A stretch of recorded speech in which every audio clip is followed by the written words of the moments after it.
Prefácio ao livro O Komsomol na luta em defesa da pátria. Por imposição do fascismo, nosso povo, e não só nosso povo, está vivendo dias muito difíceis. Os obscurantistas alemães imaginaram ser os artífices da história universal e consideram que podem fazer-nos retroceder a seu bel prazer.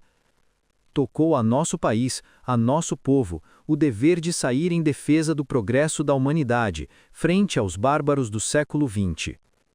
No dia 3 de julho de 1941, J. Stalin, presidente do Comitê de Defesa do Estado, dizia em seu discurso pelo rádio dirigido ao povo soviético, ao exército e à marinha: em virtude da guerra que nos foi imposta, nosso país travou um duelo de morte com seu inimigo mais encarniçado e mais vil, o fascismo alemão.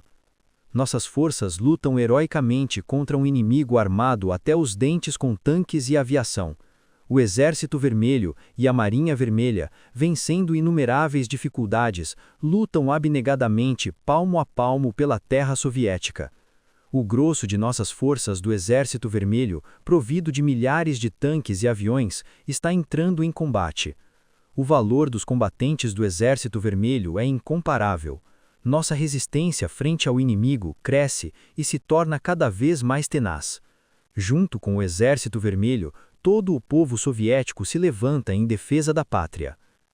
É muito natural que tenha sido a juventude a primeira a ter que sair em defesa da pátria, já que o exército ativo se compõe principalmente de jovens.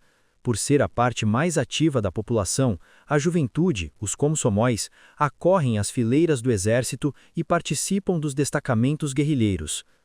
A luta de guerrilhas é uma forma de luta que surge obrigatoriamente do caráter da guerra patriótica que o povo soviético sustenta contra o fascismo alemão, que nos impôs a chamada Guerra Total, com todas as destruições que esta implica, com sua indescritível crueldade e desenfreada violência e o escárnio contra a população civil de nosso país. É, pois, questão de vida ou morte para o Estado soviético, questão de vida ou morte para os povos da URSS. Trata-se de que os povos da União Soviética sejam livres ou que sejam reduzidos à escravidão. Stalin. Engels, num de seus artigos referentes à Guerra Franco-Prussiana de 1870, dizia: onde quer que o povo tenha sustentado uma guerra de guerrilhas com energia, o inimigo teve de convencer-se rapidamente de que era impossível guiar-se pelo velho código de guerra a ferro e fogo. Engels compreendia perfeitamente o caráter de banditismo do capitalismo, mas não previu uma barbárie como a que foi revelada pelos fascistas alemães. Ao ferro e ao fogo ajuntaram montanhas de imundície, e o mais característico é que, quanto mais golpes recebem, mais abomináveis são suas ações. O desenvolvimento histórico da humanidade segue um curso contraditório. Os períodos de acumulação evolutiva de modificações moleculares alternam com crises internacionais. A guerra atual é um ponto crucial de nossa história. No futuro, será estudada pormenorizadamente e exercerá uma grande influência no desenvolvimento cultural e patriótico da nossa juventude. A pátria está em perigo, os bárbaros pisoteiam nosso solo, escarnecem e cobrem de lixo pestilento tudo o que amamos e veneramos. O inimigo quer arrancar-nos a alma humana e converter-nos em bestas de carga, em escravos.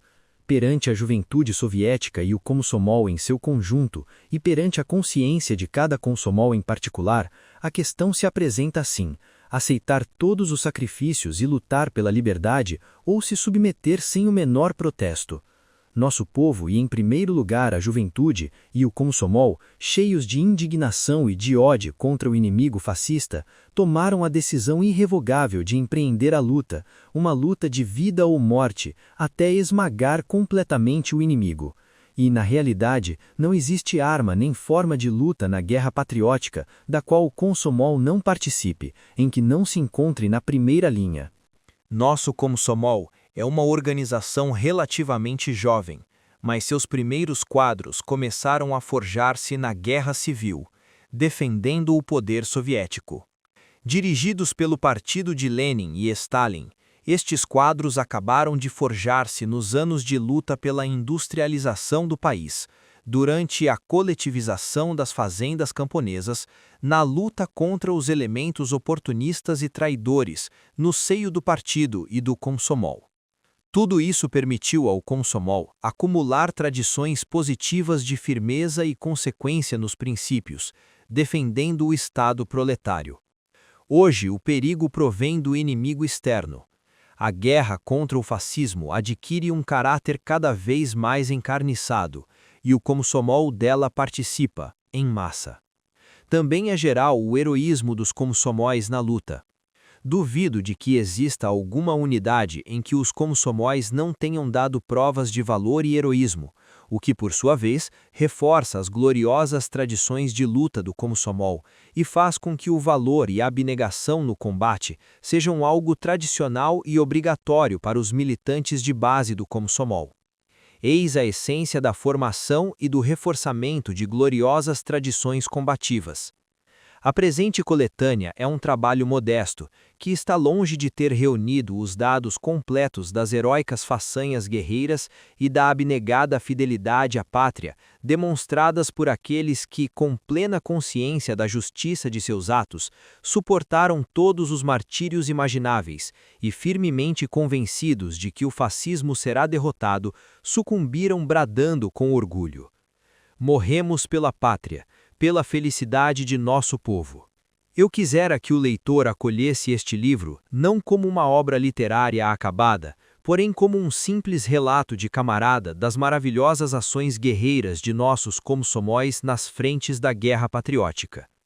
Quando nosso povo morre heroicamente, os soldados erigem com suas próprias mãos modestos monumentos nos túmulos dos heróis. São monumentos simples, como simples são também as inscrições nas lápides. Mas duvido de que haja um artista que ponha tanto carinho em sua obra, como o carinho posto pelos soldados nos túmulos por eles erigidos, sob as sepulturas em que repousam os que morreram gloriosamente como heróis. O povo conservará estes túmulos, que gozarão de seu carinho, como monumentos à memória de seus heróis lendários. A eles acorrerá a juventude, e ante eles ressoarão as canções triunfais do livre povo soviético e de sua juventude, o Komsomol. Nestes momentos de sofrimento, os autores da coletânea limitam-se a erigir a nossos heróis uns simples monumentos ainda não acabados do ponto de vista artístico. No momento não podem fazer mais, como soldados que são, devem seguir para a frente com nossas tropas que vão libertando a pátria. Do mesmo modo que todos os nossos combatentes consideram com razão que os melhores monumentos que hoje em dia se pode erigir à memória de nossos heróis e heroínas são as pirâmides de cadáveres de inimigos. Para nós, Shura Tchikalin, Lisa Tchaikina e Zoya Kosmodemianskaya, conhecida entre os guerrilheiros com o nome da Tânia, não são somente heróis, são filhos de mães vivos, irmãos e irmãs de irmãos e irmãs vivos. O Komsomol os conhece, todos nós os conhecemos e amamos entranhadamente, e sua morte heróica na algibez da encarniçada luta desperta em nós sede de vingança. Meu desejo é que este livro se difunda amplamente entre as grandes massas da população e particularmente entre a juventude, entre os Komsomóis. Nos traços dos heróis reais descritos nos relatos aqui reunidos, o leitor encontrará os traços que caracterizam o homem novo, o homem soviético. Verá como no Komsomol são numerosos os que colocam acima de tudo a felicidade do povo soviético e os ideais de nosso partido. Por essa felicidade do povo, pelo partido de Lenin e Stalin, nossa juventude, o Komsomol, oferece seu sangue gota a gota. Quem depois disto pode duvidar de que o inimigo receberá o que merece e de que a vitória será conquistada na luta? Este é o sentido da coletânea, o Komsomol na luta em defesa da pátria.